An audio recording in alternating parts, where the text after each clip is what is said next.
మా latest videos కోసం మా ఈ తెలుగు న్యూస్ ఛానల్ సబ్స్క్రైబ్ చేసి గంట సింబల్ యాక్టివేట్ చేసుకోండి. ఈరోజే 3వ మార్గశిర గురువారం, పరమ పవిత్రమైన రోజు. లక్ష్మీదేవికి ఎంతో ఇష్టమైన రోజు. ఈరోజు ఏం చేసినా చేయకపోయినా రాత్రి 12 లోపు ఈ పవిత్ర కథను వింటే చాలు, లక్ష్మీదేవి మీ ఇంట్లో పీట వేసుకుని కూర్చుంటుంది. మీ ఇంట్లో కనకవర్షాన్ని కురిపిస్తుంది. సకల సంపదలను, సకల ఐశ్వర్యాలను మీకు అందజేస్తుంది. కేవలం ఆ లక్ష్మీ అమ్మవారి అనుగ్రహం ఉన్నవారే ఈ కథలను వినగలుగుతారు.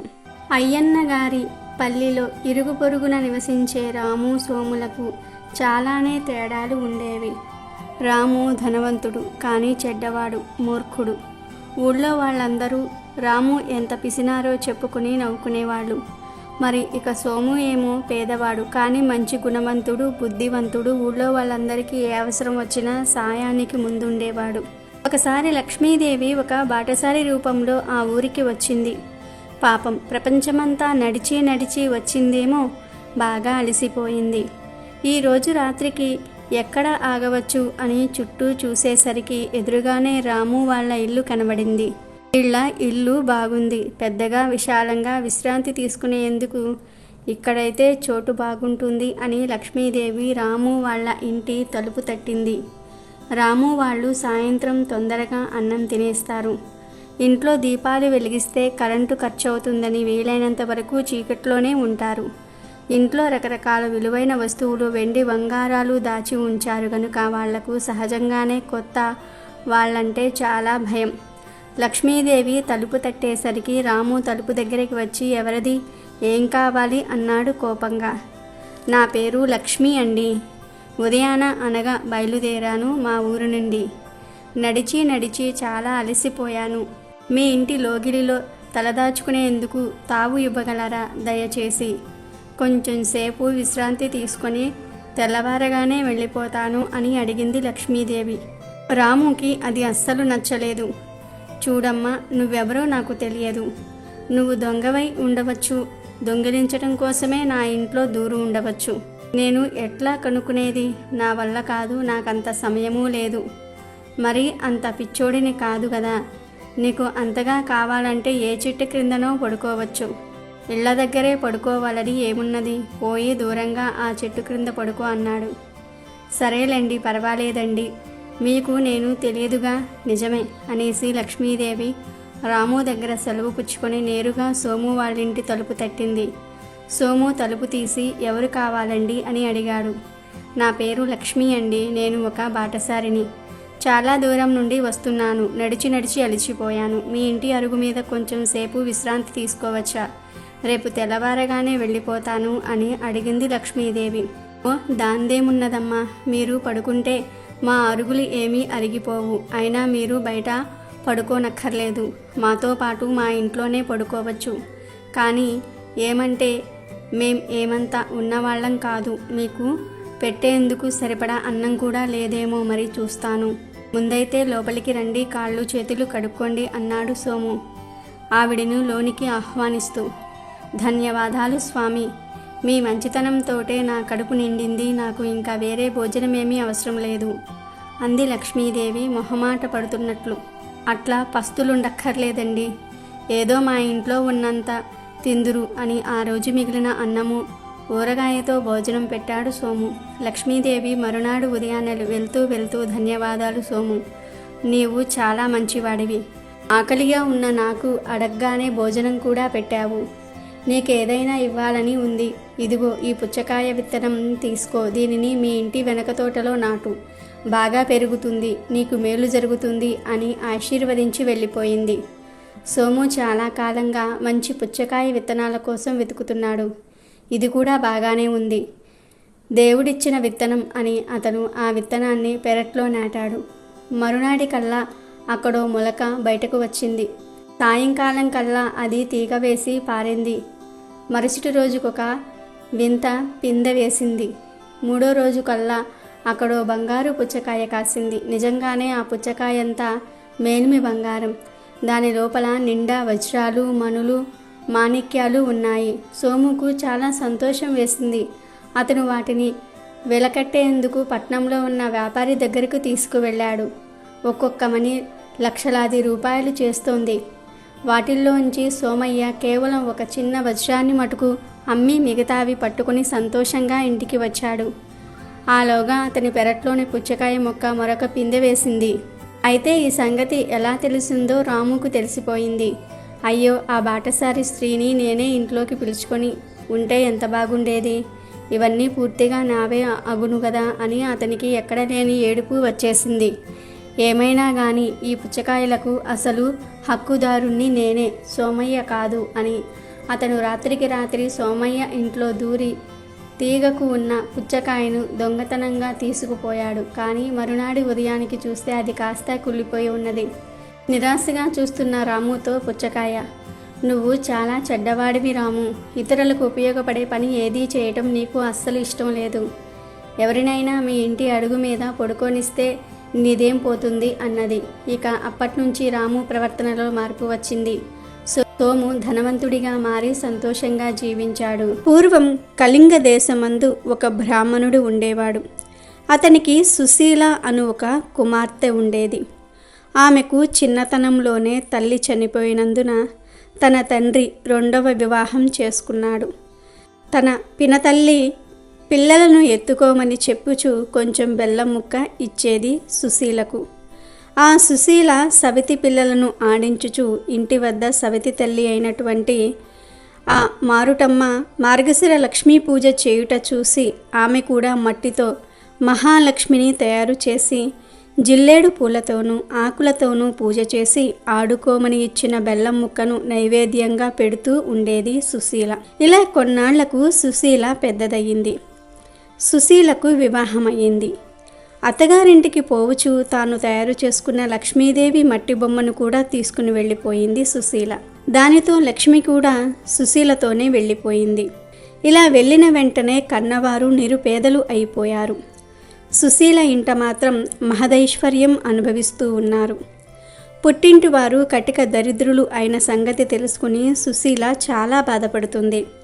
తల్లి దరిద్రమును భరించలేక కొడుకును పిలిచి, నాయనా, నీ అక్క ఇంటికి వెళ్ళి ఏమైనా డబ్బు తీసుకురమని చెప్పి పంపిస్తుంది. సుశీల ఇంటికి తమ్ముడు వెళ్ళి వారి దరిద్రం గురించి చెప్పాడు. పుట్టింటి వారి దరిద్రమును తెలుసుకున్న సుశీల ఒక కర్రను తొలిపించి దాని నిండుగా వరహాలు పోసి అతనికి ఇచ్చింది.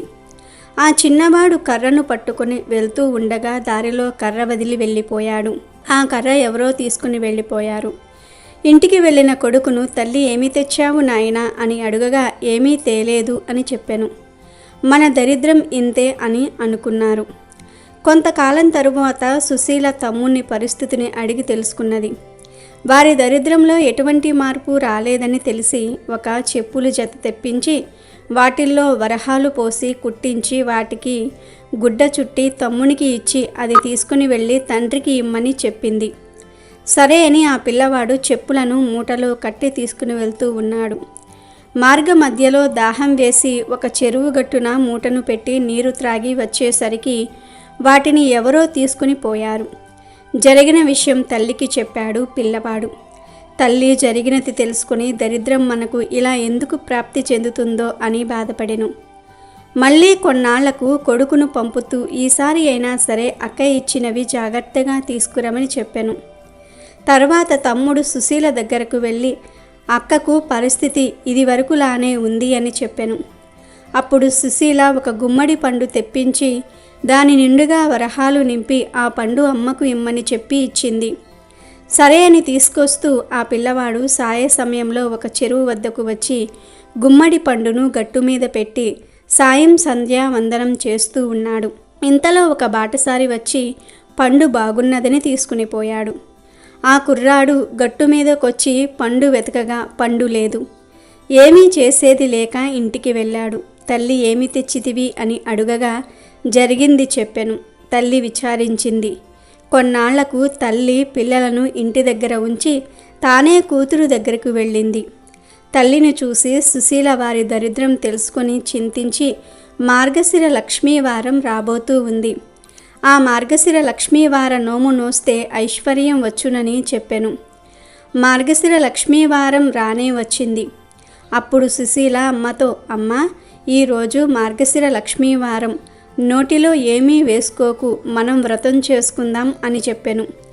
దానికి ఆ తల్లి కూడా అలానే, నేను ఏమైనా చిన్నపిల్లనా, ఎందుకు తింటాను అని చెప్పి పిల్లలకు చద్ది అన్నం కలుపుతూ నోట్లో ఒక ముద్ద వేసుకుంది. తర్వాత కూతురు వచ్చి అమ్మ స్నానం చేయి, వ్రతం చేసుకుందాం అన్నది. అప్పుడు తల్లి జరిగింది చెప్పింది. దాంతో ఆ వారం కూతురు మాత్రమే మార్గశిర లక్ష్మీవార వ్రతం చేసుకుంది. ఆ తర్వాత 2వ మార్గశిర లక్ష్మీవారం వచ్చింది. అప్పుడు కూతురు తల్లితో అమ్మ 2వ వారం వ్రతం చేసుకుందాం అన్నది. తల్లి కూడా సరే అంది. కానీ పిల్లలకు తలకు నూనె రాస్తూ తాను కూడా రాసుకుంది తల్లి.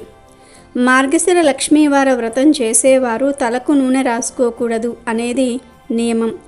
దానితో తల్లికి ఆ వారం కూడా వ్రతం వీలు కాలేదు. మరుసటి వారం అనగా తర్వాతి మార్గశిర లక్ష్మీవారం రోజు సుశీల అమ్మతో అమ్మ ఈ వారమైనా సరే జాగ్రత్తగా ఉండమని చెప్పింది. సరే అంది తల్లి. కానీ పిల్లలకు తల దువ్వుతూ తాను దువ్వుకుంది. మార్గశిర లక్ష్మీవార వ్రతం చేసేవారు తల దువ్వుకోకూడదు అనేది నియమం. కాబట్టి ఆ వారం కూడా తల్లికి వ్రతం చేయటం కుదరలేదు. కూతురు మాత్రమే చేసుకుంది.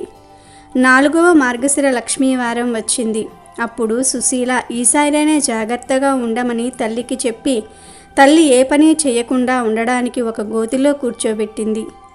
పని అయిన తర్వాత అమ్మను తీసుకుని వచ్చి స్నానం చేసి పూజ చేసుకుందాం అని పిలువగా తల్లి పిల్లలు అరటి పండు తిని నేను కూర్చున్న చోట అరటి తోలు వేశారు. నేను ఏమీ తోచక అది తిన్నా అని చెప్పింది. అయ్యో అని తలచి కూతురు పూజ చేసుకుంది. 5వ వారం మార్గశిర లక్ష్మీవారం ఆఖరి వారం వచ్చింది. అప్పుడు సుశీల తల్లిని తన కొంగుకు కట్టుకొని పని పూర్తి చేసుకొని తల్లితో స్నానం చేయించి వ్రతం చేయించుకుంది. పూర్ణాలు కుడుములు తల్లితో నైవేద్యం పెట్టించింది. కానీ మహాలక్ష్మి సుశీల పెట్టిన పూర్ణము కుడుములు స్వీకరించింది. తల్లి పెట్టిన పూర్ణం కుడుములు స్వీకరించక దూరంగా వెళ్ళిపోయింది. అప్పుడు సుశీల లక్ష్మీదేవితో ఏమి అమ్మ అలా వెళ్ళిపోతూ ఉన్నావు అని అడుగుతుంది. దానికి లక్ష్మీదేవి సుశీలతో నీ చిన్నతనంలో నువ్వు బొమ్మలతో ఆడుకుంటూ ఉంటే మీ అమ్మ నిన్ను చీపురుతో కొట్టింది, అందుకే వెళ్ళిపోతూ ఉన్నా అని చెప్పింది. అప్పుడు సుశీల తన తల్లి చేసిన దానికి క్షమించమని ప్రార్థించింది. లక్ష్మీదేవి మళ్ళీ నీ తల్లితో వ్రతం చేయించు అని చెప్పి అదృశ్యమయ్యింది. సరే అని మొదటి వారం పులగము, 2వ వారం అట్లు తిమ్మన్నం, 3వ వారం అప్పాలు పరమన్నం, 4వ వారం చిత్రాన్నం గారెలు. పుష్యమాసంలో మొదటి వారంలో పూర్ణము కుడుములు వడ్డించి తల్లితో నోము నోయించింది సుశీల. వ్రత అక్షింతలు తల మీద వేసుకున్నారు. అప్పటి నుండి తల్లికి సకల సంపదలు కలిగి అంత్యమందున విష్ణు లోకమునికి వెళ్ళెను.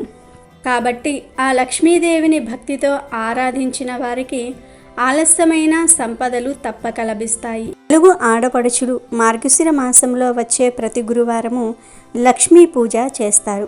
మార్గశిర మాసంలో వచ్చే గురువారం నాడు చేసే పూజను మార్గశిర లక్ష్మీవార వ్రతము అంటారు. సంవత్సరానికి ఒక్కసారి వచ్చే మార్గశిర మాసంలో ఈ పూజను చేస్తారు. ఈ వ్రతము లక్ష్మీదేవికి చాలా ప్రీతికరమైనది అని పరాశర మహర్షి నారదుడికి తెలిపారు. మార్గశిర నెలలో లక్ష్మీ పూజ చేసుకొని మార్గశిర లక్ష్మీవార వ్రతమును ఆచరించుట వల్ల రుణ సమస్యలు తొలగి శ్రేయస్సు, సంపద మరియు ఆరోగ్యం కలుగునని విశ్వాసం. మార్గశిర లక్ష్మీవార వ్రత పూజా విధానం దీపావళి లక్ష్మీ పూజ మరియు వరలక్ష్మీ పూజ వలె ఉన్నప్పటికీ అమ్మవారికి సమర్పించే నైవేద్యం వైవిధ్యమైనది. ఈ పూజ ఎలా చేయాలి అంటే మార్గశిర గురువారాలలో ఉదయమునే నిద్రలేచి ఇల్లు శుభ్రం చేసి శుచిగా స్నానం చేయవలెను. ప్రత్యేకించి పూజ ముగిసే వరకు తలకు నూనె రాసుకొనుట, దువ్వుకొనుట చేయరాదు. చక్కగా అలంకరించబడిన లక్ష్మీ అమ్మవారి యొక్క చిత్రపటమును లేదా చిన్న విగ్రహమును పూజకు సిద్ధం చేసుకోవలెను. మొట్టమొదట గణపతికి ప్రథమ పూజ చేయవలెను. గణపతి పూజ అనంతరం లక్ష్మీ అమ్మవారికి అందాంగ షోడశోపచార మరియు అష్టోత్తర పూజను చేయాలి. ప్రతి గురువారము ప్రత్యేక నైవేద్యం సమర్పించాలి. తర్వాత మార్గశిర లక్ష్మీ పూజ కథ చదువుకొని అక్షింతలను శిరస్సున ధరించాలి. లక్ష్మీ పూజ మార్గశిర నెలలో అన్ని గురువారాలు చేస్తారు. కేవలం 4 గురువారాలు మాత్రమే మార్గశిర మాసంలో ఉంటాయి. కానీ ఈ లక్ష్మీ పూజ పుష్యమాసంలో వచ్చే మొదటి గురువారం నాడు కూడా చేయాలి. అదే ఇక్కడ విశేషం. అంటే మార్గశిర మాసంలో వచ్చే అన్ని గురువారాలలో పూజ చేసుకొని పుష్యమాసంలో వచ్చే మొదటి గురువారం నాడు ఉద్యాపన చేసుకోవాలి. ఆ రోజు కూడా అమ్మవారి పూజ చేసుకొని కథ చదువుకొని అక్షింతలు తలపై వేసుకోవాలి. ఒక ముత్తైదువుని పిలిచి భోజనం పెట్టి 9 పూర్ణం బూరెలు పెట్టి దక్షిణ తాంబూలాలు ఇవ్వవలెను. శక్తి ఉన్నవారు చీర కూడా పెట్టవచ్చును, లేకపోతే జాకెట్ ముక్కతో సరిపెట్టవచ్చును. మార్గశిర లక్ష్మీవార వ్రతం సమయంలో అమ్మవారికి ఏ నైవేద్యాలు పెట్టాలి అనే విషయానికి వస్తే, మొదటి గురువారము పులగం పెట్టాలి, 2వ గురువారము అట్లు పెట్టాలి, 3వ గురువారం అప్పాలు లేదా పరమాన్నము ఏదైనా సరే పెట్టవచ్చు, 4వ గురువారం చిత్రాన్నం లేదా గారెలు పెట్టాలి, 5వ గురువారం పూర్ణం బూరెలు పెట్టాలి. అలాగే ఈరోజు తప్పనిసరిగా వినవలసిన అష్టలక్ష్ములలోని ధాన్యలక్ష్మీదేవి మహత్యాన్ని తెలియజేసే ఈ పురాణ కథను వింటే చాలు, ఎనలేని సంపదలు మీ సొంతమవుతాయి. ధనానికి ధాన్యానికి లోటు అనేది రాదు. జీవితాంతం సుఖంగా ఉంటారు. పూర్వం త్రేతాయుగంలో కోసల రాజ్యాన్ని అయోధ్య రాజధానిగా దశరథ మహారాజు పరిపాలిస్తూ ఉన్నాడు. ఆ కాలంలో ధర్మం 4 పాదాలతో నడుస్తూ ఉండేది. రాజు ప్రజలకు ఏ లోటు రాకుండా కన్న బిడ్డల్లాగా చూసుకునేవాడు. పాడి పంటలు పుష్కలంగా ఉండటంతో పాటు దేశ ప్రజలందరూ సాంప్రదాయ పద్ధతులలో భగవదారాధనలు చేస్తూ ఉండేవారు. అపార బల పరాక్రమవంతుడైన రాజు యొక్క రక్షణలో ప్రజలు సుఖ సంతోషాలతో హాయిగా కాలక్షేపం చేసేవారు. ఆ రోజుల్లో గ్రహగతుల ప్రభావం మానవ జీవితం మీద, సామాజిక పరిస్థితుల మీద ఎంతగానో ఉంటుందని అంతా నమ్మేవారు. ఇలా ఉండగా ఒకసారి దశరథుని ఆస్థాన జ్యోతిష్యులు త్వరలో శనిగ్రహం రోహిణీ నక్షత్రంతో కూడి సంచరించే సమయం రాబోతూ ఉందని, దాని కారణంగా దేశంలో క్షామం ప్రబలి ప్రజలు ఆకలి బాధలు పడే అవకాశం ఉందని తెలియజేస్తారు. ప్రమోదో ధీమత మపి అనే సంకటాలు వచ్చినప్పుడే ధైర్యంగా ఉండాలి. ప్రజలకు రాబోయే విపత్తును ఎలాగైనా నిరోధించాలి అని అనుకున్నాడు రాజు. ఎలాగైనా సరే శనిగ్రహం గమనాన్ని మార్చాలనే ఉద్దేశంతో, ఆ శనీశ్వరుని కలవాలనే ఉద్దేశంతో రథారూఢుడై ఆకాశ మార్గంలో ప్రయాణం సంకల్పిస్తాడు. అవసరమైతే యుద్ధం చేసైనా అనుకున్నది సాధించాలి అని సమస్త ఆయుధాలను తీసుకుని ప్రయాణం అయ్యాడు. ఆ సమయంలో రాజ్యంలోని ప్రజలు ధాన్యలక్ష్మీదేవి ఆలయం ఎదురుగా సంక్రాంతి సంబరాలు చేసుకుంటూ ఉన్నారు. ఆ తల్లిని పూజించి ఆమె ప్రసాదాన్ని రాజుకు ఇవ్వాలని వస్తారు. ఎలాగైనా శనిగ్రహం వల్ల కలిగే అవాంతరాలను నేను నివారించగలను అనే నమ్మకం గల రాజు ఆ ప్రసాదాన్ని ఆదరించి స్వీకరించలేదు. రెట్టించిన ఉత్సాహంతో శనీశ్వరుడి వద్దకు బయలుదేరాడు. అయితే రాజు అలా వెళ్ళేటప్పుడు తన రాజ్యంలో ఉన్న ధాన్యలక్ష్మీదేవి ఆలయంపై నుంచి వెళ్తాడు. రాజుకు తన రథం ధాన్యలక్ష్మీదేవి ఆలయంపై నుంచి ఆకాశ మార్గంలో వెళ్తున్నట్లుగా తెలియదు. కానీ ధాన్యలక్ష్మీదేవి మాత్రం రాజు చేసిన అపచారం గ్రహించి ఆగ్రహించింది. ఆ తల్లి ఆగ్రహం కూడా రాజుకు తెలియదు. ఆ రాజు నేరుగా శనీశ్వరుని వద్దకు వెళ్ళి, ఏ తప్పు చేయని తన ప్రజలు కష్టపడటం తనకు ఇష్టం లేదని, దయచేసి నీ గమనాన్ని మార్చుకోవలసింది అని ఆ శనీశ్వరుని ప్రార్థిస్తాడు. దశరథుని భక్తి ప్రవర్తులు, మంచి నడవడిక గురించి తెలిసిన శనీశ్వరుడు ఆ రాజు కోరినట్లుగానే తన గమనాన్ని మార్చుకున్నానని అభయం ఇస్తాడు. దాంతో ఆనందంతో రాజు తన రాజ్యానికి తిరిగి వస్తాడు. కానీ రాజు తిరిగి వచ్చేసరికి ధాన్యలక్ష్మీ మాత రాజ్యంలోని ధాన్యపు రాసులన్నీ మాయం చేసి రాజ్యమంతటా దుర్భిక్ష పరిస్థితులు సృష్టిస్తుంది. అయోధ్యకు ఆనందంగా తిరిగి వచ్చిన రాజు ప్రజల దుస్థితి చూసి కలత చెందుతాడు. వెంటనే గురువు వశిష్ఠుల వారిని గావించి విషయం వివరించి శనిగ్రహం అనుగ్రహం ఉన్నప్పటికీ కూడా ఎందుకిలా జరిగింది అని అడుగుతాడు. అప్పుడు త్రికాల జ్ఞాని అయిన వశిష్ఠ మహర్షి దివ్య దృష్టితో రాజు ధాన్యలక్ష్మీదేవి పట్ల చేసిన అపచారాన్ని గ్రహించి, ఓ రాజా, నీ బల పరాక్రమాల మీద నమ్మకంతో శనీశ్వరుడి వద్దకు వెళ్లే సమయంలో ధాన్యలక్ష్మీదేవి ఆలయం మీదుగా ప్రయాణించి అపచారం చేశావు. దాని ప్రభావం ఇది. వెంటనే ఆ తల్లిని క్షమించమని శరణు వేడుకో అని సూచిస్తాడు. ప్రజాక్షేమమే పరమ కర్తవ్యం అనుకున్న రాజు దశరథుడు ఆ ధాన్యలక్ష్మీ మాతను అపరాధం క్షమస్వ అంటూ ఎన్నో విధాల ప్రార్థిస్తాడు. కరుణామయి అయిన ఆ మాత రాజు అంతరంగాన్ని, ధార్మికతను గుర్తించి అతనును క్షమిస్తుంది. తాను సంకల్పించిన దుర్భిక్ష పరిస్థితులను మాయం చేస్తుంది. ప్రజలందరూ తిరిగి సుఖ సంతోషాలతో తులతూగుతూ ఉంటారు. ఈ విధంగా ఆ ధాన్యలక్ష్మి మాత ఆగ్రహానుగ్రహ సమర్థురాలని, అపచారాన్ని ఎంతమాత్రమూ సహించదని తెలుస్తుంది. సస్య సంపద అభివృద్ధిని కోరుకునే వ్యవసాయదారులు, పశు గణాభివృద్ధి, తద్వారా పాడి సంపద పెరగాలని కోరుకునేవారు ధాన్యలక్ష్మీదేవిని పూజించి సేవించటం వల్ల తప్పక సత్ఫలితాలను పొందగలుగుతారు. అంతేకాక ఎంతటి బలకరమైన ఆహారాన్ని తీసుకుంటున్నా పదే పదే అనారోగ్యం పాలయ్యేవారు కూడా ధాన్యలక్ష్మీ మాత అనుగ్రహం వల్ల పరిపూర్ణ ఆరోగ్యాన్ని పొందగలుగుతారు. ఆ మాత అనుగ్రహాన్ని కోరుకునేవారు ధాన్యలక్ష్మీదేవిని షోడశోపచారాలతో అష్టోత్తర శతనామావళితో పూజించాలి. ప్రతినిత్యము పూజ చేసుకునే అవకాశం లేని వాళ్ళు ఓం శ్రీం క్లీం అనే బీజాక్షరాలను రోజుకు 108 పర్యాయాలు జపిస్తే అనుకున్న కార్యం తప్పక సిద్ధిస్తుంది. విన్నంతనే సకల శుభాలను కలగజేసే వైభవ లక్ష్మీ వ్రత కథను విందాం. పూర్వం ఒకప్పుడు కైలాసంలో పార్వతీదేవి పరమేశ్వరుడిని చూసి, ఓ ప్రాణనాథ, భూలోకంలో మానవులందరూ ధనార్జన కోసం ఎడతెరిపి లేకుండా శ్రమ పడుతూనే ఉన్నారు. అయినా వారిలో అతి కొద్ది మంది మాత్రమే ఐశ్వర్యవంతులుగా కావడానికి, అత్యధిక సంఖ్యాకులు దరిద్రులుగానే ఉండడానికి కారణమేమిటి అని అడుగగా, సర్వేశ్వరుడు చిరునవ్వి నవ్వి, దేవి సర్వము వైభవలక్ష్మీదేవి దయను బట్టి ఉంటుంది. సమస్త సంపదలకు, ధనధాన్యాలకు ఆవిడే ఆదిదేవత. కాబట్టి ఎవరైతే ఈ సత్యాన్ని గ్రహించి ఆ వైభవలక్ష్మి యందు భక్తి కలిగి సదా ఆమెను ఆరాధిస్తూ ఉంటారో, వైభవలక్ష్మి యొక్క వ్రతాన్ని ఆచరిస్తూ ఉంటారో, వారి పట్ల మాత్రమే ఆ తల్లి యొక్క కృపా కటాక్షాలు ప్రసరింపబడతాయి. అలా ఆమె దయకు పాత్రులైన వాళ్ళు మాత్రమే తమ కృషిలో విజయులై అఖండ వైభవాలను సాధించగలుగుతారు. ఎవరైతే ఆమెను తృణీకరించి ఆమె అనుగ్రహాన్ని విస్మరించి అంతా తమ స్వయం కృషి అని విర్రవీగుతారో, ఎవరైతే శ్రీ వైభవలక్ష్మి స్వరూపమైన ధనాన్ని ఈసడించుతారో వాళ్ళు ఏనాటికి ధనవంతులు కాలేరు. వారి కష్టమంతా వృధా అవుతుంది. కాబట్టి ఎవరైతే ధనవంతులు కావాలని అనుకుంటూ ఉన్నారో వాళ్ళు అవశ్యం ఆ వైభవలక్ష్మి వ్రతాన్ని ఆచరించాలి. అప్పుడే ఆమె కరుణకు పాత్రులై అఖండ సిరి సంపదలతో, రాజ వైభోగాలతో తులతూగుతారు అని చెప్పాడు. ఆ మాటలు విన్న పార్వతీదేవి, ఓ ప్రభు, ఆ వైభవలక్ష్మి ఎవరు?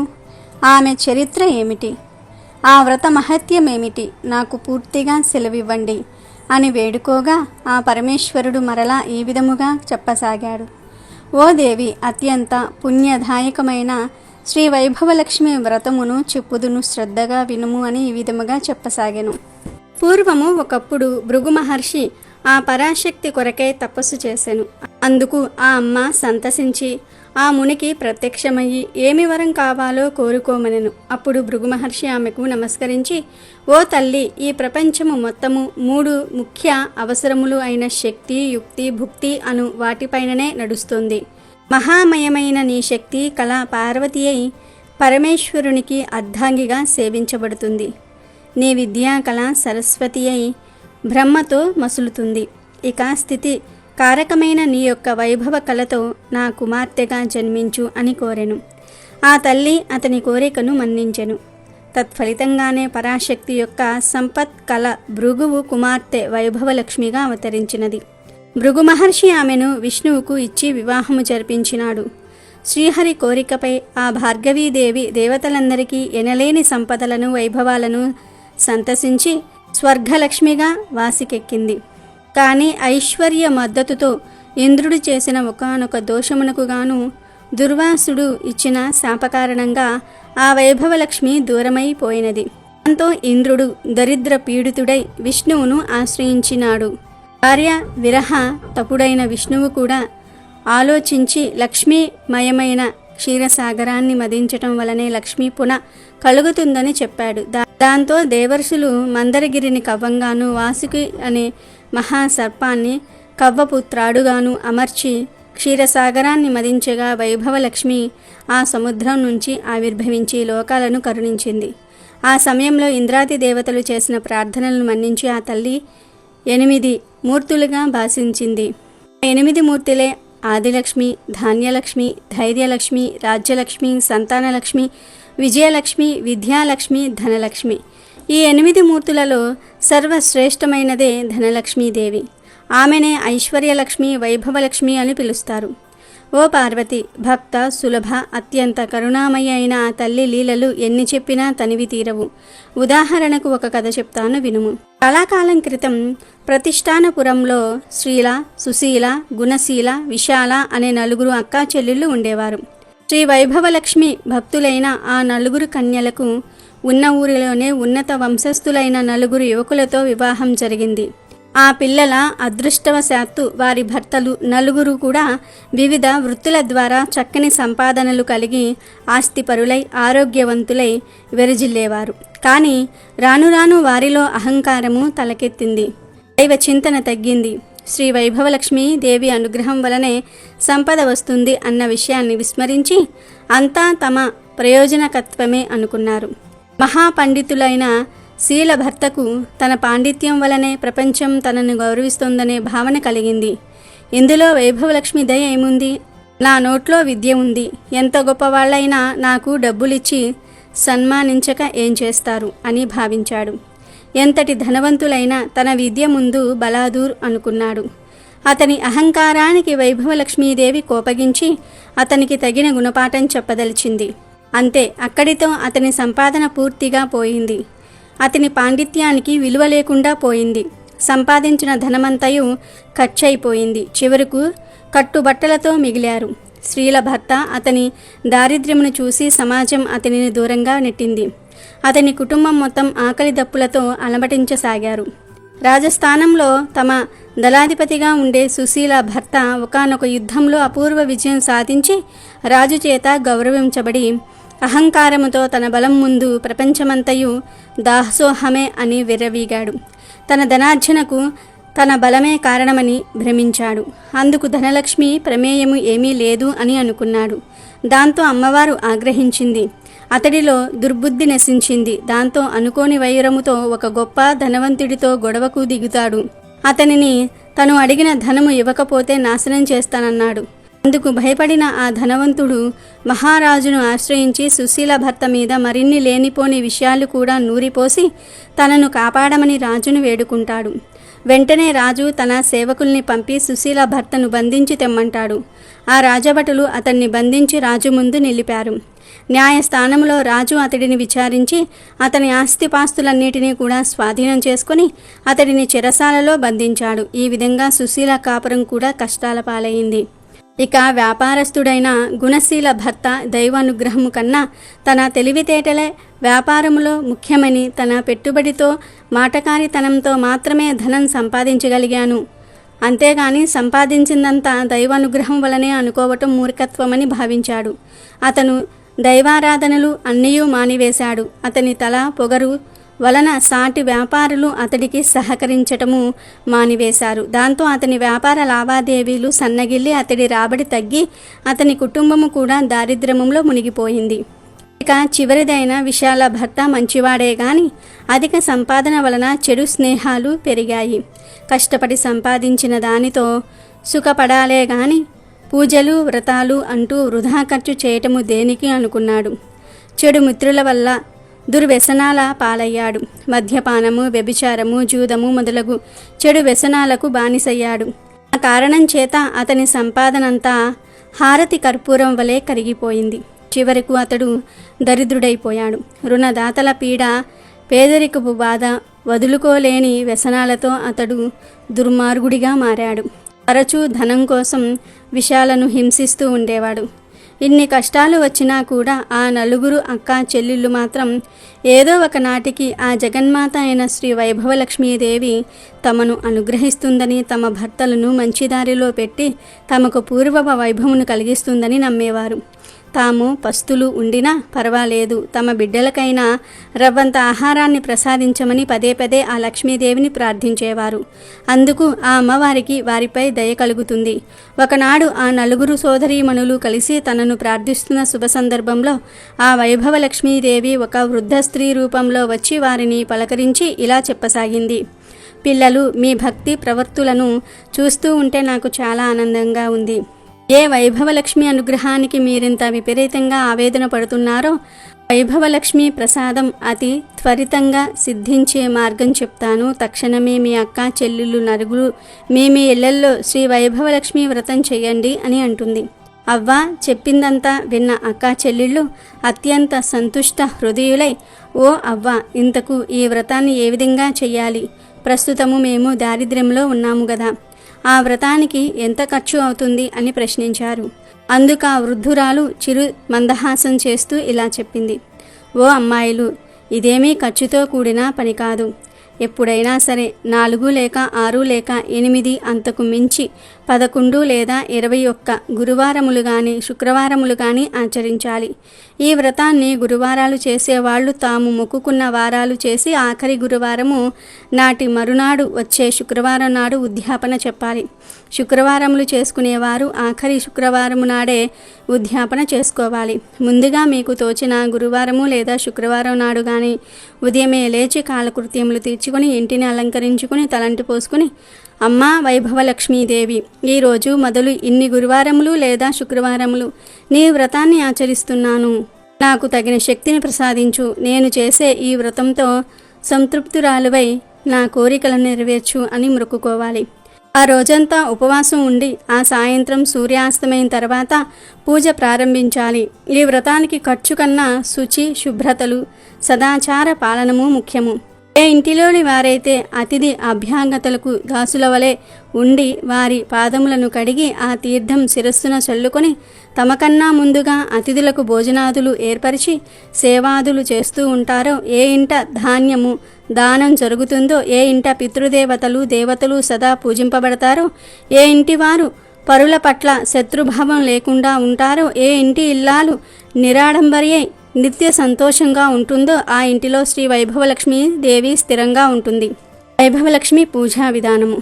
పూజ ప్రారంభించిన రోజు సాయంత్రం సూర్యాస్తమయం తర్వాత తూర్పు లేదా ఈశాన్య గదిలో శుభ్రంగా అలికి పంచవరములతో గాని లేదా బియ్యపు పిండితో గాని అష్టదళ పద్మాలు మొదలైన ముగ్గులను పెట్టి దాని మీద నూతన వస్త్రం చతురస్రంగా పరిచి ఆ వస్త్రం మీద తగినన్ని బియ్యము పోసి దాని మీద బంగారు, వెండి, రాగి చెంబును కలశంగా అమర్చి అందులో 4 వైపులా 4 తమలపాకులు లేదా మామిడి ఆకులు గాని ఉంచి వాటి మీద కొబ్బరికాయలను దాని మీద ఒక రవికల గుడ్డను పెట్టి ఆ మీదుట ఒక ఎర్రని పువ్వును పాత్రలో ఉంచి అందులో ఒక బంగారు లేదా వెండి నగను ఉంచాలి. అందుకు కూడా శక్తి లేని వాళ్ళు ఆ సమయానికి చలామణిలో ఉన్న నాణెమును ఉంచాలి. నేతితో దీపాన్ని వెలిగించి అగరవత్తులతో ధూపం వేయాలి. అమ్మాయిలు, అమ్మవారికి లక్ష్మీ గణపతి కన్నా శ్రీచక్రం అన్నా చాలా ఇష్టము. కాబట్టి ముందుగా లక్ష్మీ గణపతిని, శ్రీచక్రాన్ని పూజించి అనంతరమే వైభవలక్ష్మిని అర్చించాలి. పూజలో తీపి పదార్థాన్ని నివేదన చేయాలి. ఈ పూజలో వెండి బంగారం లేని పక్షంలో పసుపు కొమ్ములను ఉంచి పూజించాలి. ఈ పూజలో తీపి పదార్థము చేయలేని వారు బెల్లం, పటిక బెల్లము, పంచదార అయినా సరే నివేదించవచ్చు. ఏదైనా నలుగురికి పంచగలగాలి. పూజ అనంతరము బంగారు, వెండి నాణాన్ని భద్రపరచాలి. కలశంలో నీళ్లను సంతానాన్ని కోరుకునేవారు మామిడి చెట్టు మొదట్లోనూ, సౌభాగ్యాన్ని కోరుకునేవారు తులసి చెట్టు మొదట్లోనూ, అనుకూల దాంపత్యాన్ని కోరుకునేవారు మల్లె చెట్టు మొదట్లోనూ పువ్వుల చెట్ల మొదలు పోయాలి. కేవలం ధన ఆకాంక్షులైన వారు ఈ నీటిని తాము మాత్రమే స్వీకరించాలి. మండపం మీది బియ్యాన్ని పక్షులకు వెయ్యాలి. ఇలా వ్రతాన్ని ఆచరించటము ద్వారా నిరుద్యోగులు ఉద్యోగస్తులు అవుతారు. అవివాహితులకు వివాహం జరుగుతుంది. దరిద్రులు ధనవంతులవుతారు. ఏ ఏ కోరికలు ఉంటాయో ఆయా కోరికలు నెరవేరుతాయి అని ముగించింది ఆ అవ్వ. తక్షణమే ఆ అక్క చెల్లెళ్ళు నలుగురు కూడా అవ్వకు కృతజ్ఞతలు చెప్పుకొని వారి వారి తాహతును బట్టి 4, 8, 11, 21 వారముల పాటు ఆ వ్రతాన్ని మొక్కుకున్నారు. మరుసటి శుక్రవారమే వ్రతం ఆచరించారు. నలుగురు కడు పేదవాళ్ళయ్యి ఉండటము చేత నలుగురు కూడా రాగి కలశమును వాడారు. అందరికన్నా అధిక దరిద్రురాలైన శీల కలశంలో రాగి నాణాన్ని ఉంచి పూజించింది. సుశీల రూపాయి నాణాన్ని ఉంచి పూజించింది. గుణశీల తన ఇంట ఉన్న వెండి నాణాన్ని ఉంచి పూజించింది. చివరిది అయిన విశాల తన ముక్కెరను ఉంచి ధనలక్ష్మిగా ఆరాధించింది. ఎవరు ఏ ఏ రూపాలలో ఆరాధించినను వారి హృదయంలో గల భక్తి భావాలనే ప్రధానంగా స్వీకరించే తల్లి ఆ వైభవలక్ష్మీదేవి. వారు వ్రతం ప్రారంభించిన అతి కొద్ది సమయంలోనే శీల భర్త యొక్క పాండిత్యము ప్రాచుర్యము పొంది అందరిచే గౌరవించబడి తిరిగి అతనికి సంఘంలో గౌరవ మర్యాదలు లభించాయి. తద్వారా వారు ఉన్నతులయ్యారు. సుశీల ఆచరించిన వ్రత ఫలితముగా వారి రాజ్యానికి ఒక యుద్ధం ఏర్పడింది. ఆ యుద్ధ నిమిత్తం అంతకు పూర్వమే లబ్ధ ప్రతిష్ఠుడైన సుశీల భర్తను విడుదల చేసి అతనినే దళపతిగా అభిషేకించి యుద్ధానికి పంపక తప్పలేదు. ఆ యుద్ధంలో అమ్మవారి దయ వలన సుశీల భర్త విజయం సాధించటంతో అతని గత నేరాలన్నీ కూడా మన్నించబడి దళపతిగా స్థిరపడ్డాడు. అంతటితో సుశీల కుటుంబం బాగుపడింది. ఆకస్మికంగా ఏర్పడిన వ్యాపార మార్పుల వలన కొన్ని ప్రత్యేకమైన దినుముల ఎగుమతి దిగుమతి విషయంలో గుణశీల భర్త వెలుగులోనికి వచ్చాడు. ఇతర వ్యాపారస్తులందరూ అతనినే ఆశ్రయించారు. సహజంగానే తెలివిగల గుణశీల భర్త ఆ అవకాశాన్ని వినియోగించుకున్నాడు. తద్వారా వారి కుటుంబము పూర్వ వైభవాన్ని పొందింది. ఇక చివరిదైన విశాల వ్రతారంభం చేయగానే అమ్మవారి దయ వలన ఆమె భర్త క్రమముగా చెడు వ్యసనాలన్నిటినీ కూడా ఒకదాని తరువాత ఒకటిగా వదిలివేసినాడు. తన కుటుంబం పట్ల ఎంతో శ్రద్ధ కనపరిచినాడు. వారి కుటుంబము కూడా పూర్వము వలె సుఖ సంతోషములతో జీవించసాగింది. కాబట్టి స్త్రీలు కానీ పురుషులు కానీ ఆ బాల గోపాలమెవరు తనను పూజించినా సరే తక్షణమే ఆ అమ్మ కరుణించి వారి కోరికలను నెరవేర్చును. పూర్వం పరాశర మహాముని నారద మహాముని ఇద్దరూ కలిసి త్రిలోక సంచారమునకు బయలుదేరినారు. వారలా భూలోకంలో తిరుగుతూ ఒక గ్రామం చేరుకున్నారు. ఆ గ్రామంలో ఆ గ్రామవాసులు బ్రాహ్మణ వైశ్య క్షత్రియ శూద్ర జాతుల వారంతా కూడా వారి వారి ఇండ్లను గోమయంతో అలికి లక్ష్మీదేవి పాదములు ముగ్గులు పెట్టారు. స్త్రీలందరూ తలంటు స్నానములు చేసి కొత్త బట్టలు ధరించి శ్రీ మహాలక్ష్మి పూజ చేస్తూ ఉన్నారు. ఆ రోజు గురువారం అవటం వలన అన్ని జాతుల వారు కడు నిష్ఠతో లక్ష్మీదేవిని గానం చేయుచు పూజలు చేస్తూ ఉన్నారు. ఆ గ్రామవాసుల భక్తి శ్రద్ధలకు నారదుడు ఆశ్చర్యపడి పరాశర మునితో, మహర్షి, బ్రాహ్మణులు మొదలు కడజాతి వరకు అందరూ కడు సంతోషముతో పూజ చేస్తూ ఉన్నారు కదా, వీరు చేస్తున్న వ్రతం ఏమిటో వివరించండి అని కోరుకున్నాడు. అప్పుడు పరాశర ముని చిరునవ్వుతో ఇలా చెప్పసాగాడు. నారద, ఈ దినము గురువారము కదా, గురువారం నాడు చేసే పూజను లక్ష్మీ వ్రతమని అంటారు. సంవత్సరంలోని 12 మాసములలో మార్గశిర మాసం శ్రేష్టమైనది. మార్గశిర మాసంలోని ప్రతి లక్ష్మీవారం అనగా గురువారం లక్ష్మీదేవికి చాలా ఇష్టమైన రోజు. అందులోనూ శుక్లపక్ష దశమి గురువారం కలిసి వస్తే ఆ దినము సుదశ వ్రతం అంటారు. ఈ వ్రతం శ్రీ మహాలక్ష్మీదేవికి మిక్కిలి ఇష్టమైనది అని పరాశర ముని బోధింపగా బ్రహ్మమానస పుత్రుడగు నారదుడు అది ఆలకించి, మహనీయ, ఇంతకు ముందు ఈ వ్రతమును ఎవరైనా ఆచరించారా? వారెట్టి ఫలితములు పొందినారు? ఆ చరితము కూడా వివరింపుము అని వేడుకోగా పరాశరుడు ఇలా చెప్పసాగాడు. నారద, నీవు అదృష్టవంతుడవు. పూర్వం ఈ లక్ష్మీ వ్రతం ఆచరించిన ఒక భక్తిని చరిత్రను తెలియజేయుదును, శ్రద్ధగా ఆలకించి ఆనందింపుము అని చెప్పసాగాను. ఒకప్పుడు లక్ష్మీదేవి శ్రీ మహావిష్ణువుకు సేవలు చేస్తూ, నాదా, ఈరోజు మార్గశిర గురువారం, నా వ్రతం ఆచరించే రోజు గనుక మీరు ఆజ్ఞ ఇచ్చినచో నగరంలో సంచరించి వస్తాను అని ప్రార్థించెను. లక్ష్మి కోరికను మన్నించి విష్ణువు అటులే పోయి రమ్మనెను. అప్పుడు లక్ష్మీదేవి సకలాభరణములు ధరించి పట్టు వస్త్రములు కట్టుకుని వెళ్ళినది. ఆమె వెళ్ళిన వెనుకనే విష్ణువు ముసలి బ్రాహ్మణ శ్రీరూపం ధరించి ఒక ఇంటిలో ప్రవేశించెను. లక్ష్మీదేవి గ్రామ సంచారం చేస్తూ ఆ వృద్ధ బ్రాహ్మణ స్త్రీ ఇంటికి వచ్చి ఆమెతో, ఓ అవ్వ, ఈరోజు గురువారం, మహాలక్ష్మి వ్రత దినము కదా, ఇల్లు గోమయంతో అలికి ముగ్గులు పెట్టలేదేమిటి అని ప్రశ్నించెను. అంతటా ఆ అవ్వ, అమ్మా, ఆ వ్రతము ఎలా చేయాలి, ఎవరికి పూజ చేయాలి, వివరించు తల్లి అని అనగా లక్ష్మీదేవి మందహాసముతో, అవ్వ, వ్రతం చేసే విధానము చెప్పెదను వినుము. మార్గశిర గురువారం ఉదయమే నిద్రలేచి ఇల్లు గోమయంతో అలికి ముగ్గులు పెట్టి లక్ష్మీదేవి పాదముద్రలను ముగ్గుతో వేయాలి. కొత్త కొలత పాత్రను తెచ్చి కడిగి ఎండబెట్టాలి. దాన్ని వివిధ రకాలైన ముగ్గులతో బొమ్మలతో అందంగా తయారు చేసుకోవాలి. శుచిగా స్నానం చేసి ఒక పీటను తీసుకొని దానిని కడిగి దాని మీద కొత్త ధాన్యం పొయ్యాలి. దాని మీద కొలత పాత్రను ఉంచి పసుపు నీటితో కడిగిన పోక చెక్క అంటే వక్కను ఉంచాలి. మనసులో కోరికను చెప్పుకొని కొద్దిగా తెల్ల ధాన్యాన్ని కొలత పాత్ర మీద పొయ్యాలి. ఎరుపు రంగు వస్త్రాన్ని దాని మీద ఉంచి ఎర్రని పూలతో పూజించి శ్రీ మహాలక్ష్మిని తలుచుకుని దీపారాధన చేయాలి. మొదట పాలు నైవేద్యంగా పెట్టాలి. తరువాత నూనె వాడకుండా నేతితో చేసిన పిండి వంటలను మాత్రమే నైవేద్యంగా పెట్టాలి.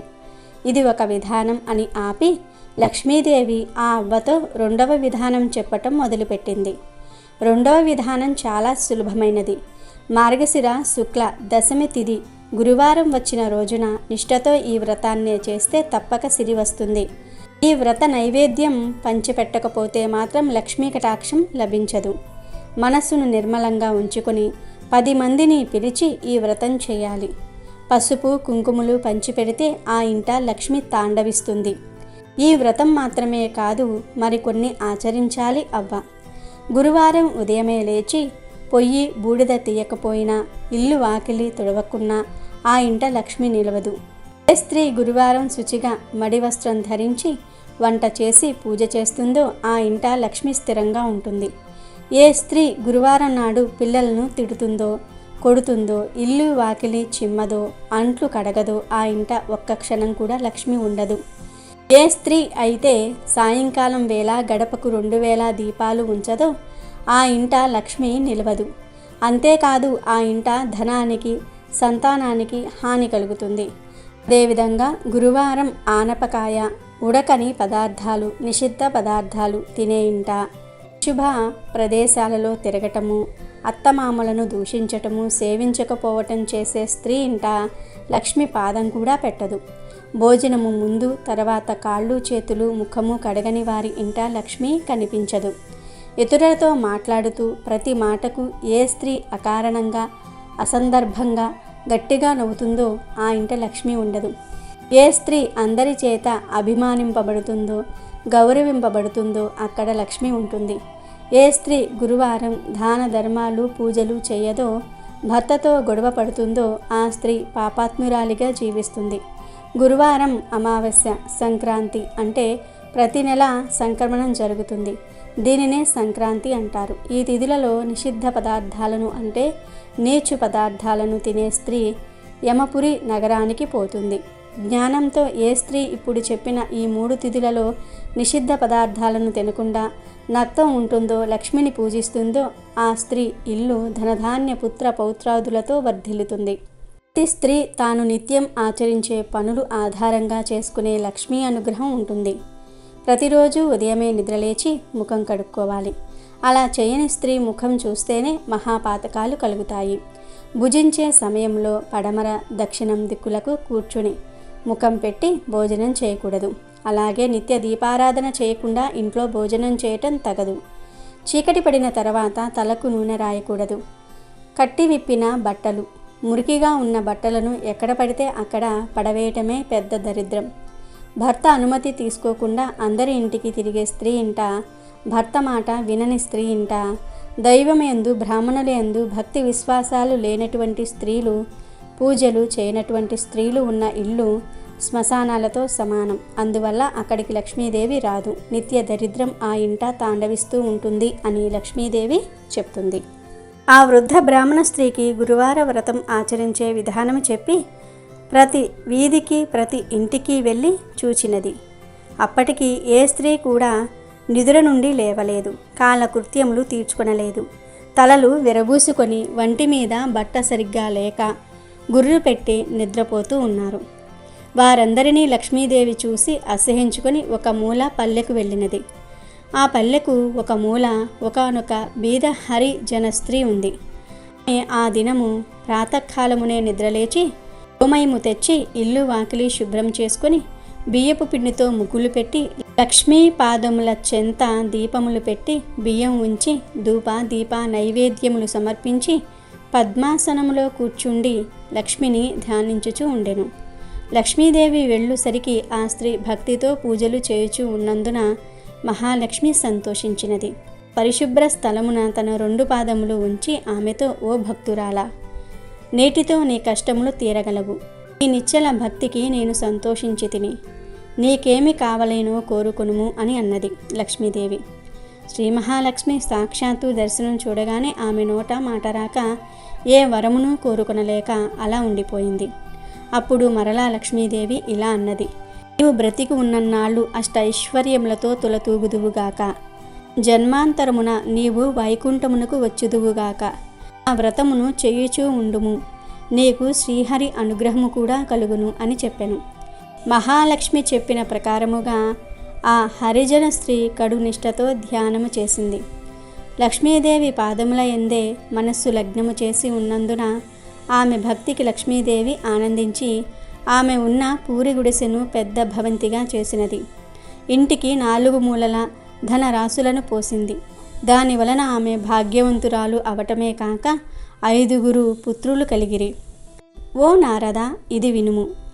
ఆ హరిజన స్త్రీకి లక్ష్మీదేవి వలన ఐశ్వర్యము కలిగిన విషయం బలరాముడు తన దివ్య దృష్టి వలన తెలుసుకొని మహాకోపంతో విష్ణుమూర్తి వద్దకు వెళ్ళి, తమ్ముడు, నీ భార్య లక్ష్మీదేవి పల్లెకి పోయి అంటరాని మాల స్త్రీకి సిరి సంపదలు ఇచ్చి మహానేరము చేసినది కనుక లక్ష్మిని నీ మందిరంలోనికి రానియ్యవద్దని చెప్పినాడు.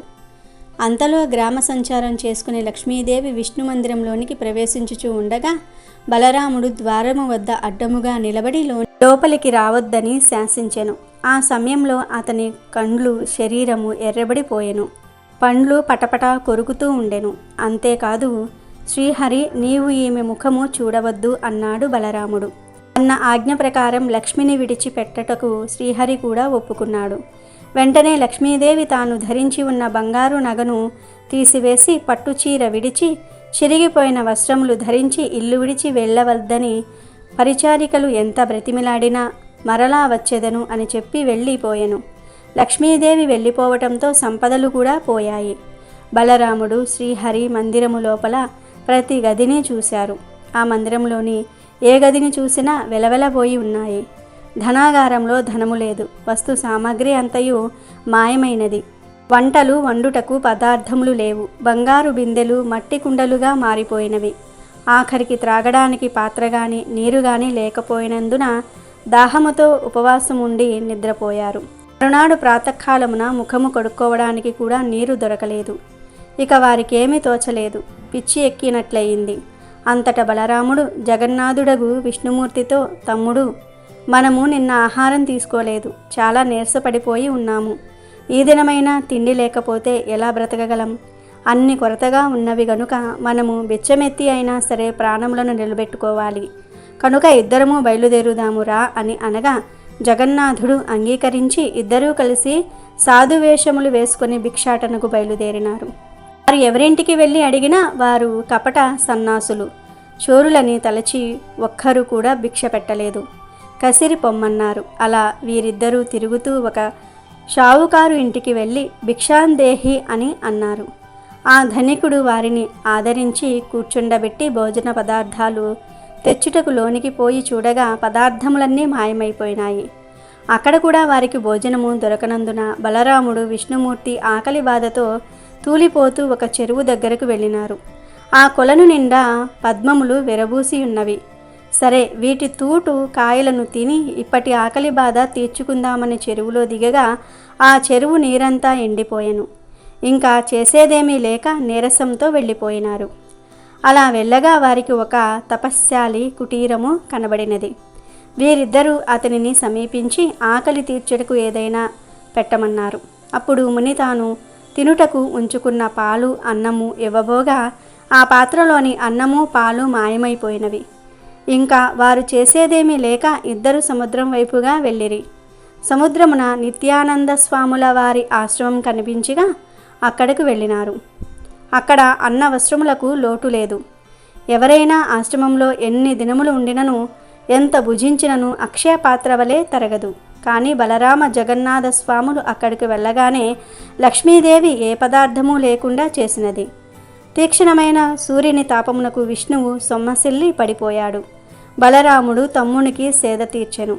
అక్కడ నుండి బయలుదేరి అన్నదమ్ములిద్దరూ కూడా మరి ఒక భవనము చేరుకున్నారు. అది లక్ష్మీదేవి నివసిస్తున్న భవనం. చాలా దినముల నుండి తిండి లేక నీరసించి ఉన్న వారిద్దరినీ లక్ష్మీదేవి చూసినది. జాలి కలిగినది. వెంటనే ఆమె స్వయంగా పిండి వంటలతో భోజనం తయారు చేసి దాసీల చేత వారికి స్నానంనకు నీరు పెట్టించి కత్తెల ద్వారా వారికి భోజనం వడ్డించెను. వారు సంతృప్తిగా కడుపు నిండా భుజించి బయటనున్న అరుగు మీద విశ్రమించారు. కానీ వారికి నిద్ర పట్టలేదు. ఆ ఇల్లు, ఆ ప్రాంతం, ఆ వంటకములు అన్నీ వింతగా తోచినవి. అంతలో ఒక చెలికత్తె వచ్చి, స్వాములారా, మీదే గ్రామము, ఎక్కడి నుండి ఎక్కడికి పోవచ్చు ఉన్నారు? మీకు భార్య బిడ్డలు ఉన్నారా? ఇలా ఎందుకు తిరుగుతున్నారు అని అడుగగా ఏమి చెప్పాలో తెలియక వారు ఒకరి ముఖం ఒకరు చూసుకున్నారు. అప్పుడు శ్రీహరి ఇట్లు చెప్పినాడు, ఇతడు నా అన్న బలరాముడు, నేను శ్రీహరిని. మా తొందరపాటు వలన మా ఇల్లాలగు లక్ష్మీదేవిని ఇంటి నుండి వెళ్ళగొట్టి ఈ కష్టములను తెచ్చుకొంటిమి. ఏ స్త్రీ వలన అష్టైశ్వర్యములు కలుగునో, ఏ నారీమణి కరుణా కటాక్షము వలన వంశ అభివృద్ధి కలుగునో, ఏ వనితామణి తనను నమ్మి కొలిచిన వారి ఇళ్లల్లో మెలుగుచుండునో, అటువంటి లక్ష్మీదేవి మమ్మల్ని విడిచి వెళ్ళిపోయినది. అప్పటి నుండి మాకు దరిద్రము కష్టాలు కలిగినవి అని చెప్పెను. అప్పుడు ఆ దాసి ఇది లక్ష్మీదేవి మందిరమే అని చెప్పగా బలరాముడు జగన్నాథుడు చాలా ఆనందించినారు. అప్పుడు బలరాముడు విష్ణువుతో, సోదరా, నీవు లక్ష్మీదేవి వద్దకు వెళ్ళి మనం చేసిన తప్పును క్షమించమని చేతులు పట్టుకుని అర్థించుము అని చెప్పి లోనికి పంపెను. శ్రీహరి లోనికి వెళ్ళగానే లక్ష్మీదేవి భర్తను చూసి నమస్కరించి నీళ్లతో హరి పాదములు కడిగి ఆ నీటిని తలపై చల్లుకొని పువ్వులతో పూజించి ఇలా పలికెను, నాథా, మీ అన్నదమ్ములిద్దరూ నన్ను ఇంటి నుండి వెళ్ళగొట్టినారు కదా, ఇప్పుడెలా నా ఇంట భుజించారు? చండాలపు దాని ఇంటికెలా వచ్చినారు? ఇప్పుడు జాతి భేదములు అడ్డు రాలేదా అని నిష్ఠూరములాడెను. అప్పుడు శ్రీహరి చిరునవ్వుతో, ప్రియా, మేమిద్దరము భిక్షమెత్తుకోవటం అంతా తెలుసుకున్నారు. నీవు నాకు భోజనం పెట్టడం కూడా అందరూ చూసినారు. మాకు శిక్ష సరిపోయినది. నీవు లేనందున వైకుంఠము చిన్నబోయినది. నిన్ను వదిలినందున మాకు అన్ని లోపములే జరిగినవి. కావున మా వెంట రమ్ము, వైకుంఠానికి పోదాము అని పలుకుగా శ్రీహరి మాటలకు లక్ష్మీదేవి సంతోషించి వైకుంఠంలో అడుగుపెట్టగానే అన్నీ యథాప్రకారముగా మారినవి. నాగారమంతా ధనముతో బంగారంతో నిండినది. వస్తువాహనాలతో దాసీ జనములతో భక్తి కోటితో వైకుంఠము కలకలలాడెను. కావున ఓ నారద, గురువారం నాడు లక్ష్మీ పూజ చేసి ఈ కథ చదివినను లేక వినినను అట్టి వారలకు వెనుకటి జన్మలో చేసిన పాపములు నశించి మోక్షం కలుగుటయే కాక 1,00,000 గోదానములు చేసినంత ఫలితము కలిగి అష్టైశ్వర్యములతో తులతూగుదురు. లక్ష్మీ కథ పఠనము ప్రతి మానవుడు ముక్తి నొందుటకు మార్గదర్శకము కాగలదు అని పరాశరముని నారదునకు వివరించినాడు. పూర్వం ఒక గ్రామంలో జ్ఞానవర్మ అనే తెలివైన పిల్లవాడు ఉండేవాడు. ఆ జ్ఞానవర్మకు చదువు మీద శ్రద్ధ ఎక్కువ. అతడి తల్లిదండ్రులకు ఆస్తిపాస్తులంటే మక్కువ. తెలివితేటలు ఉంటే ఆస్తిపాస్తులు నిలబెట్టుకోగలడనే ఉద్దేశంతో వీధి బడి చదువయ్యాక అతడిని ఒక గురుకులానికి పంపారు. అప్పటికి అతడి వయసు 12 ఏళ్ళు. జ్ఞానశర్మ ఆ గురుకులంలో చదువు పూర్తి చేశాక ఇంటికి చేరకుండా మరొక ప్రసిద్ధ గురుకులంలో చేరాడు. అంతటితో ఆగక దేశాటన చేసి లోకజ్ఞానం కూడా పొందాడు. ఆ తరువాత తల్లిదండ్రుల వైపు మనసు లాగగా స్వగ్రామం చేరాడు. అప్పటికి అతడికి పెళ్లి వయసు వచ్చింది. తల్లిదండ్రులు అతడికి జ్ఞానాంబ అనే ఒక తెలివైన అమ్మాయితో పెళ్లి చేశారు. జ్ఞానాంబ చాలా తెలివైన అమ్మాయి. లక్ష్మీదేవి మీద భక్తి కలిగినది. ఈమె ప్రతి సంవత్సరము మార్గశిర లక్ష్మీవార నోము నోచేది. ముత్తైదువులకు తాంబూలం ఇచ్చేది. పెళ్ళైన తర్వాత జ్ఞానశర్మ తండ్రి చేసే వ్యవసాయ వ్యాపార పనుల్లో సాయపడసాగాడు. వివాహం జరిగిన కొన్ని రోజుల్లోనే జ్ఞానాంబ భర్తకు ఉన్న అపారమైన తెలివితేటలను గమనించింది. భర్త ప్రతిభ ఇంటికే పరిమితం కావటం ఆమెకు నచ్చలేదు. 10 మందికి ఉపయోగపడాలనుకుంది. ఒకరోజు భర్తతో, మన రాజుగారు పాలనకు సంబంధించిన సలహాదారులను ఎంపిక చేస్తున్నారనే సాటింపు ఇటీవల విన్నారు కదా. మీరు పెద్ద చదువులు చదివారు, పైగా చాలా తెలివైన వారు. మీ చదువు తెలివితేటలు వృధా కారాదు. వ్యాపారంలో వ్యవసాయంలో వచ్చిన సమస్యలను చిటికలో పరిష్కరిస్తున్నారు. మీలాంటి వారు రాజుగారికి సలహాదారులైతే రాజ్యానికి మేలు చేసిన వారవుతారు. మీరు రాజుగారు నిర్వహించబోయే పరీక్షకు వెళ్ళండి, తప్పనిసరిగా ఎంపికవుతారు అని ప్రోత్సహించింది. ఆమె మాటలు అత్తమామల చెవిన పడ్డాయి. వెంటనే మామగారు కలుగజేసుకొని కొలువు చేసుకొని బతికే గతి మన కుటుంబానికి లేదు, ఉన్న ఆస్తులు కాపాడుకుంటే చాలు అని కోడలి మాటలను తోసిపుచ్చారు. తండ్రి మాట కాదనలేక జ్ఞానశర్మ చాలా నిరుత్సాహపడ్డాడు. కోడలు ఇక వాదించలేదు. అప్పట్నుంచి ఆమె అత్తమామలను ఎలా ఒప్పించాలా అని ఆలోచనలో పడింది. ఒకరోజు సాయంత్రం జ్ఞానాంబ రాత్రి వెలుగు కోసం దీపాలను సిద్ధం చేసింది. చీకటి పడగానే ఇంట్లో ఎత్తైన దిమ్మల మీద దీపాలను వెలిగించింది. తరువాత ఇంటి బయట ఓ దీపాన్ని ఒక గుంతలో పెట్టి వెలిగించింది. ఇంటి బయట చీకటి చూసి మామగారు బయట దీపం పెట్టలేదా అని కేకలేశారు. కోడలు దీపం పెట్టానని సమాధానం ఇచ్చింది. కోపంతో మామగారు ఇంటి బయటకు వస్తూ ఎక్కడని అడిగారు. కోడలు అదిగోండి అక్కడ అని గుంతలో ఉన్న దీపాన్ని చూపించింది. అంతే, మామగారి కోపం కట్టలు తెంచుకుంది. నీ తెలివి ఏడ్చినట్లుంది. దీపాన్ని ఎత్తులో ఉంచుతావా, గుంతలో ఉంచుతావా? గుంతలోని వెలుగు ఆ గుంత దాటదు. బయట చీకటి లేకుండా చెయ్యలేదు. ఆ మాత్రం తెలియదా నీకు అని అడిగాడు. అప్పుడు కోడలు ప్రశాంతంగా, నాకేమీ కాలేదు. మీ అబ్బాయి తెలివితేటలు గుంతలో ఉంచిన దీపం వెలుగులాగా వ్యాపించకుండా ఉన్నాయని మీకు అర్థమయ్యేలాగా చెప్పడానికి ఈ పని చేశాను అంది. ఆమె మాటలలోని అంతరార్థం తెలుసుకున్న మామగారు తన తప్పును తెలుసుకున్నాడు. కొడుకును పరీక్షకు వెళ్ళమని ప్రోత్సహించాడు. రాజుగారు నిర్వహించిన పరీక్షల్లో జ్ఞానశర్మ విజయం సాధించి ముఖ్య సలహాదారుడి పదవిని పొందాడు. కొడుకు తెలివితేటలు రాజ్యాభివృద్ధికి ఉపయోగపడి ప్రజలంతా అతడి పేరు చెప్పుకుంటూ ఉంటే జ్ఞానశర్మ తల్లిదండ్రులు చాలా ఆనందించారు. జ్ఞానదీపం నలుగురికి ఉపయోగపడిందని జ్ఞానాంబ పరమానందం పొందింది. ఇదంతా కూడా జ్ఞానాంబ చేసిన మార్గశిర లక్ష్మీవార నోము ఫలితంగానే జరిగిందని భర్త జ్ఞానాంబ తెలివితేటలను పొగిడాడు. అప్పటి నుండి ప్రతి సంవత్సరము భార్యను మార్గశిర లక్ష్మీవార నోము నొయ్యమని ప్రోత్సహించాడు. దాంతో జ్ఞానాంబ ప్రతి సంవత్సరం క్రమం తప్పకుండా మార్గశిర లక్ష్మీవార నోము నోచి జీవితాంతము అష్టైశ్వర్యాలతో పిల్లా పాపలతో సంతోషంగా జీవించింది. కనుక ఈరోజు ఈ కథలను వింటే చాలు, 2 నిమిషాల్లో లక్ష్మీదేవి పరుగున మీ ఇంటికి వస్తుంది. లక్ష్మీదేవి అనుగ్రహం కలుగుతుంది. సకల ఐశ్వర్యాలు సిద్ధిస్తాయి. కష్టాలన్నీ కూడా పోతాయి. ఇక మీకు అన్ని శుభాలే జరుగుతాయి. వీడియో నచ్చితే లైక్ చేయండి, షేర్ చేయండి, బట్ సబ్స్క్రైబ్ చేసుకోవడం మర్చిపోవద్దు.